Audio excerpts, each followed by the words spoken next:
Hello guys, कसे आहात तुम्ही सगळे? Welcome back to my new another short vlog. आणि इथे मी चाललेली आहे वाव्याला. आणि इतकी खतरनाक धूप होती ना, म्हणजे धूप पण होती आणि पावसाचं एन्व्हायरमेंट पण होतं.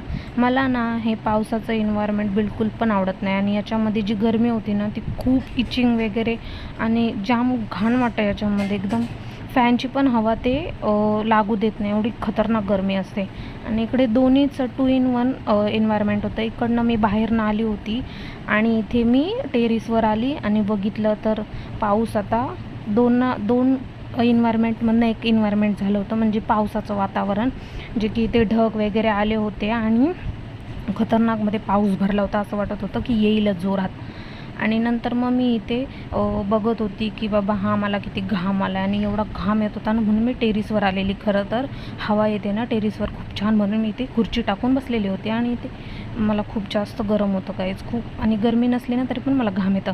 इथे म्हणजे पावसाचं वातावरण होतं, तरी पण त्या मुली सायकलिंग करण्यासाठी बाहेर आल्या होत्या, बघू शकता. आणि मी इकडे आली खाली तर मी बघितले ती की अगरबत्तीचे बॉक्सेस इथे खूप जास्त पडलेले होते, जे की आमच्या घरी, म्हणजे माझी काकी आहे ना, ती अगरबत्तीचा बिझनेस करते. तुम्हाला जर म्हणजे इथे वेगवेगळे फ्लेवर्स, इथे कळल्यानी, त्याच्यानंतर जिपर वगैरेचे बॉक्सेस एकदम स्वस्त दरात अगरबत्ती मिळते, म्हणजे सीझन वाईज, की देवांमध्ये म्हणजे कुलदैवत बसतात तेव्हा. त्याच्यानंतर इकडे जेव्हा गणपतींना वगैरे हवी असेल किंवा डेली पण हवी असेल तर तुम्ही कधी पण मला कॉन्टॅक्ट करू शकताय. मी तुम्हाला प्लीज आमच्या अगरबत्ती विकते, सो डोंट माइंड इट. आणि इकडे फायनली पावसाची सुरुवात झालेली आहे आणि खतरनाकमध्ये वारा सुटत होता. इथे आहे ना नारळाचं झाड, ते बघा कसं एक साईडला थोडंसं आणि खतरनाकमध्ये वारा आणि कचरा झालेली होती. एवढा वारा सुटत होता की पूर्ण जोरात वारा आलेला ना वगैरे पूर्ण घरांमध्ये म्हणजे ओटीवर पूर्ण आली होती. आणि पाऊस असा जसं काय म्हणजे पावसाची स्टार्टिंगची सुरुवात असते ना, तसं वाटत होतं एन्व्हायरमेंट. आणि खूप जास्त वारा वगैरे सुटला होता. आमच्या इकडे असाच पाऊस पडतो गायचा, आणि मग पत्रे वगैरे उडून जातात. आणि नंतर मग जी काही एवढ्या दिवसांची टॅनिंग झालेली होती उन्हामध्ये वगैरे फिरून गरम्याने वगैरे, तर त्यासाठी मी बेसनचा फेस पॅक बनवला होता आणि लावला होता.